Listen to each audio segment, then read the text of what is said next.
नमस्कार दोस्तों, एक नई वीडियो में आपका हार्दिक स्वागत है। तो दोस्तों, आज हम कक्षा 12 विषय हिंदी इकाई नंबर 3 कान है भैये बस बांसुरी के उसका आज हम स्वाध्याय सॉल्यूशन करने वाले हैं। तो दोस्तों, आपसे अनुरोध है कि शुरू से लेकर अंत तक बने रहिए।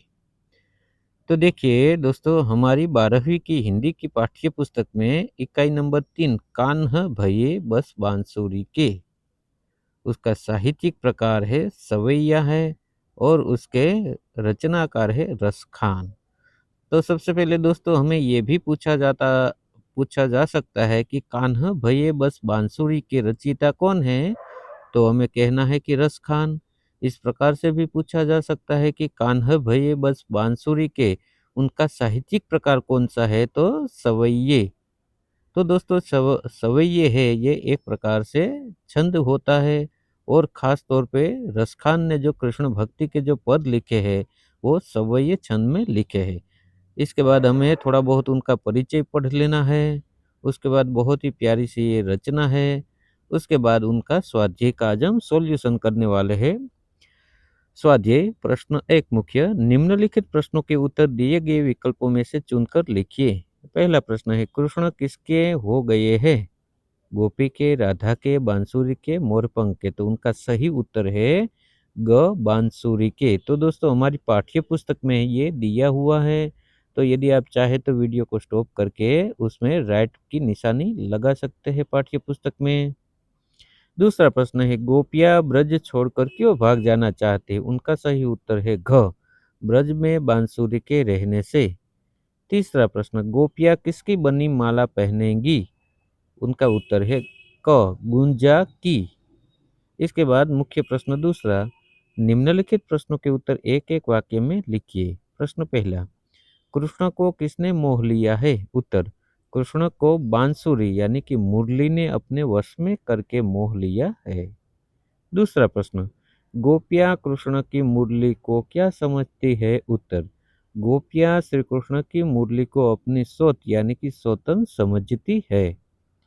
तीसरा प्रश्न, कृष्ण अपने सिर पर कौन सा मुकुट धारण करते हैं? उत्तर, कृष्ण अपने सिर पर मोर पंखों से बना मुकुट धारण करते थे।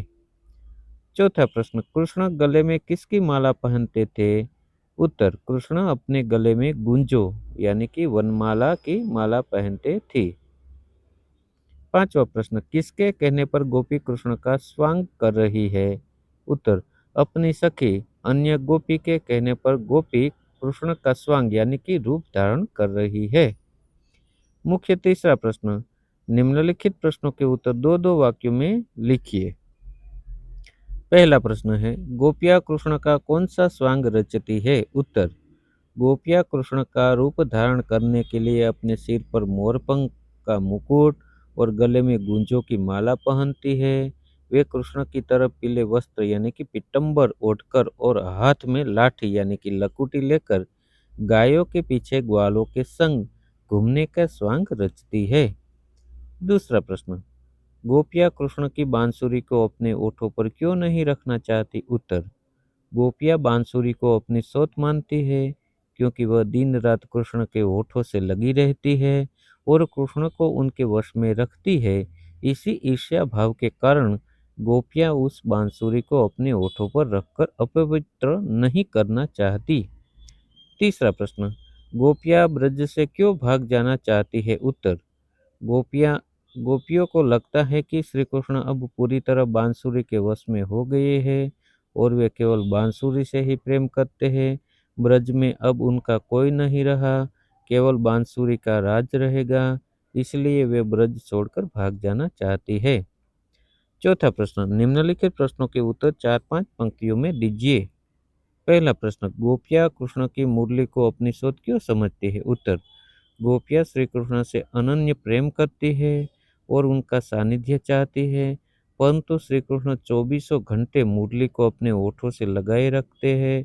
मुरली के कारण कृष्ण गोपियों को पूरी तरह भूल गए हैं और उनके इशारों पर नाचते हैं। मुरली कृष्ण और गोपियों के बीच दूरी का कारण बन गई है। कृष्ण का मुरली के प्रति यह अत्यधिक लगाव देखकर गोपियों के मन में ईर्ष्या पैदा होती है, इसलिए वे मुरली को अपनी सोच समझती है। दूसरा प्रश्न, कृष्ण के वियोग में गोपियाँ किसका स्वांग रचेगी? कैसे? उत्तर, कृष्ण के वियोग में गोपियाँ स्वयं कृष्ण का ही स्वांग रचेगी ताकि उन्हें कृष्ण की कमी महसूस न हो। इसके लिए वे कृष्ण की वेशभूषा पूरी तरह अपनाएंगी। वे अपने सिर पर मोर पंखों का मुकुट धारण करेगी, गले में गुंजों की माला पहनेंगी, शरीर पर पीले वस्त्र पीताम्बर ओढ़ेगी और हाथ में लाठी लेकर वन वन गायों और ग्वालों के साथ भटकेंगी। वे कृष्ण की हर उस लीला का अनुकरण करेंगी जो कृष्ण को प्रिय थी।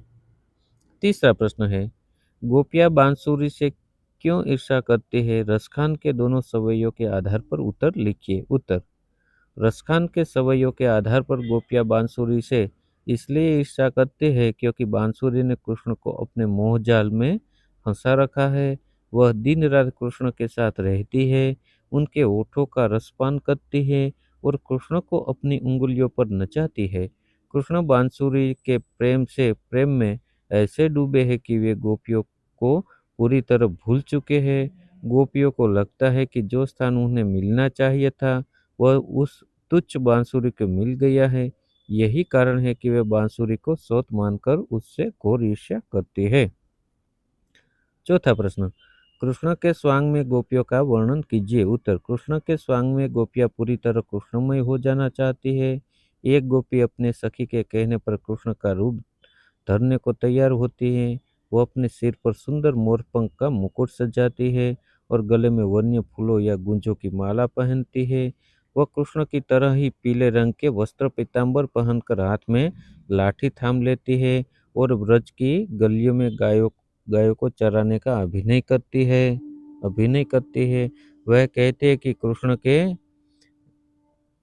के रूप में जो जो भी लीलाएं रसखान यानी कि कृष्ण को अच्छी लगती थी वह सब करने को तैयार है, सिवाय उस मुरली को अपने होठों पर रखने के। तो दोस्तों ये था आज का वीडियो। ये वीडियो आपको कैसा लगा? यदि आपको इस वीडियो अच्छा लगा तो वीडियो को एक लाइक कर देना, प्यारा सा कमेंट कर देना।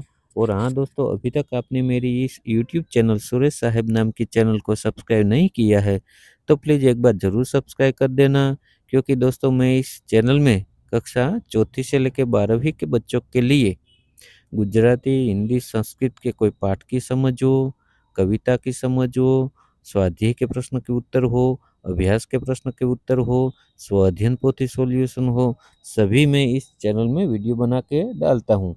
तो कृपया करके ज़रूर मुझे सब्सक्राइब कर लेना। और यदि आपके कोई सूचन हो तो वो भी आप करिए है। यदि इसमें कुछ सुधार करने की आवश्यकता हो तो वो भी आप मुझे मैसेज करके कह सकते हैं। तो दोस्तों यदि आपको इस वीडियो अच्छा लगा तो ज़रूर मुझे लाइक करिए, एक प्यारा सा कमेंट कर देना और सब्सक्राइब करना बिल्कुल ना भूलें। बाय बाय दोस्तों, मिलते हैं अगले वीडियो में। नमस्कार।